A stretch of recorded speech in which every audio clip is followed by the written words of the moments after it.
Yo, what is up guys, Delboy here, aka Blue Collar Sports TV. Hopefully you guys are doing well. If you're new here, if you could smash the subscribe button, it really helps me out. And also, if you could smash the like, it goes a long way, helps us with the algorithm and things like that. I'm not much of a computer buff, but that is what all the nerds say. So yeah, smash the like, be much appreciated. Anyway, before we get into this video, I am going to start slowing down on the Fury versus Wilder content. I've said pretty much all I've wanted to say. There's a couple of things I still want to discuss, but for the most part, I've really discussed what I've wanted to talk about. So expect, these type of videos to be slowing down in the next few days and weeks. I might also drop an odd troll video here and there, just to have fun at the fanboys' expenses, but yeah, if you're here for like Fury Wilder content, it is going to start slowing down until we get news in regards to the third fight, when that gets official, etc. So yeah, this type of content will be slowing down. But this video is more of a critique about Deontay Wilder, I guess, and a certain deficiency in his style that I've not really seen anybody else talk about or even mention. Maybe I'm way off here, but I'm going to give you a theory on Deontay Wilder. Obviously, in the fallout to the second fight, a lot of Wilder fans were complaining about foul play, illegal shots, things like that. They was accusing Tyson Fury of being a cheater. Listen, I've always said Tyson Fury can be rough and ready and he can bend the rules. I think if anybody's honest, they would admit that. But on the flip side, Deontay Wilder himself is a very dirty fighter. Throws a lot of illegal shots, palm shots, wrist shots, forearm shots, behind the back of the head. Deontay Wilder fouls all the time, So when two dirty fighters face off and one of the fighters gets roughed up, even if it's a bit dirty, I have no sympathy for them. If it's a clean fighter who's trying to fight in the rules and that guy then gets roughed up by a dirty fighter, I've got a little more sympathy. But as for Deontay Wilder, the guy's a dirty fighter himself. But enough of that. A lot of the Wilder fanboys were complaining that Wilder was getting fouled, hit behind the head, etc. But one thing I noticed about this second fight is the fact that Deontay Wilder is terrified of getting hit. And you can see that in the reactions before he's about to get hit.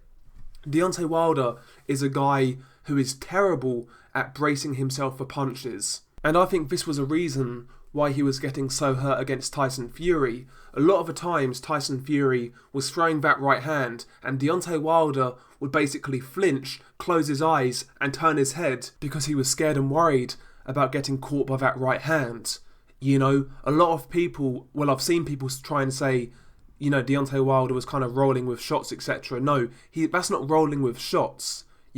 He's flinching away from the shot and as a result, he's not in a position to take that punch well. If you're going to get hit with a shot and you're going to get hit with a shot and you can't roll, you've got to really brace yourself for that impact. If you're flinching and turning away, that punch is going to have a lot more of an effect on you because you don't know exactly when it's going to land, how much power's on that punch, whereas when you're actually anticipating it, you can take the shot a lot better. And that's one thing Deontay Wilder really did a poor job of in this second fight. He was terrified to get hit.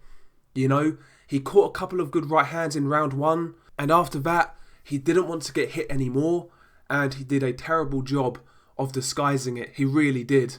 And, it kind of goes into that stereotype that Deontay Wilder is an on-top fighter, a bully fighter, When he's on top, when he's knocking people out, he looks great. He looks powerful, he looks destructive, but when you put it on him, I'll be honest, it looks like he kind of shies away from the action, and he gets cold feet. We saw signs of that in the first Lewis Ortiz fight. The only difference was, Lewis Ortiz didn't have the gas tank to extend that pressure past a round. He threw it all out in one round, in round 7 I believe, and that's all he had. Wilder only had to get past one round, whereas against Fury, the pressure was a lot more constant, and he really couldn't deal with it. And you can just tell that by the way he was reacting to shots. He was flinching, he was turning away, and he wasn't bracing himself for the impact. And that is a terrible habit to have as a fighter. Actually, funnily enough, I think Anthony Joshua has this same flaw. Not as apparent as Deontay Wilder, and by no means as bad as Deontay Wilder, but I've seen on numerous occasions where Joshua doesn't brace himself for a shot correctly. You know, I've seen times where Joshua kind of hunches up, closes his eyes, and he basically hopes he gets through it. That's a terrible habit to have as a fighter. Obviously, you're going to be looking at trying to roll punches for the most part to take the sting out of shots, but not all of the time you can do that, and sometimes you need to know how to correctly brace yourself for a shot to, you know, give yourself a better chance of taking it basically. And that's one thing Joshua doesn't do particularly well. And Deontay Wilder in the second Fury fight and a couple of other fights, you know, he showed he certainly doesn't do it well. You know, when you've got artillery firing back at him, he doesn't really know how to defend himself. He can't brace himself for a shot.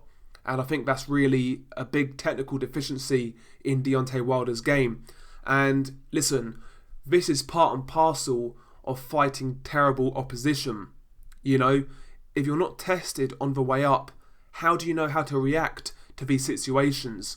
And Deontay Wilder in this second Fury fight just looked like a guy who had no idea how to react to this situation because he's been matched so softly, you know. He's never fought any elite pressure fighters on the way up. He's been avoiding punches, and it really showed in the Fury second fight. He was so ill-prepared for that type of fight, it was unreal. He wasn't prepared to go to war. He really wasn't. And, you know, this is a consequence, in my opinion, of the soft matchmaking Deontay Wilder has had since his pro debut. You know, like I say, avoiding punches like Klitschko, avoiding pressure fighters, you know, taking weak title defences, a slow build-up in his career against poor opposition. Eventually, this comes home to roost, and I think now with Wilder, that is what's happening now. You know, the early years of a pro's career, obviously it's to build the record, climb the rankings, and hopefully get a title shot. But in these fights, your fighter needs to be learning. He needs to be going through different experiences to prepare himself for the highest level of boxing. And Deontay Wilder never had that on the come-up. Terrible matchmaking throughout.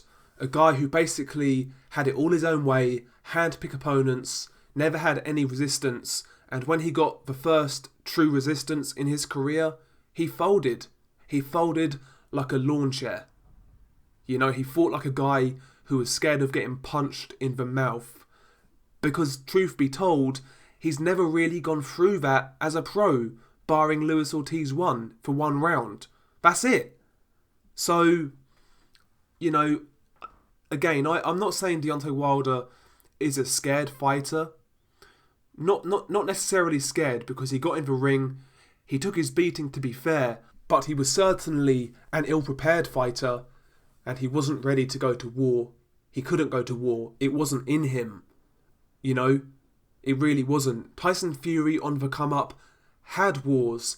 He had really tough nights. He was matched really well on the come-up as a prospect. You know, he's been through various different experiences in his pro career. You know, to getting dropped, to getting hurt, you know, to being on the end of a lucky decision against John McDermott. Tyson Fury as a prospect really went through it all. And now as a, you know, highly ranked professional, he's in a really good position to deal with any obstacle that's in front of him because he's got the experience to back it up. Deontay Wilder hasn't. And this is a consequence of soft matchmaking throughout Deontay Wilder's career. You know, the guy's not even ready to take a punch at elite level. That is the truth. That is the truth, in my opinion. And yeah, leading into the second fight, Wilder needs to make a lot of improvements. I keep on saying that, but it's apparently obvious to me. He needs to make a lot of improvements. And yeah, I think the excuses, like I say, need to stop. We've said that basically every video since my post-fight video. So yeah, no excuses. Take it for what it is. And hopefully Deontay Wilder can get better to make it a more competitive rematch. Because right now, this third fight is looking like a blowout. Let's be honest about it. It's looking like a blowout. But anyway, share your thoughts below. What do you make of this video? Do you agree? Do you disagree? Are you somewhere in between? This video is really not to get at Deontay Wilder, like to insult him or anything like that. This is merely a technical critique through my observations and yeah, just what I see in the ring. Share your thoughts below. I want to hear your thoughts on this one. Hopefully you guys enjoyed the video. Peace.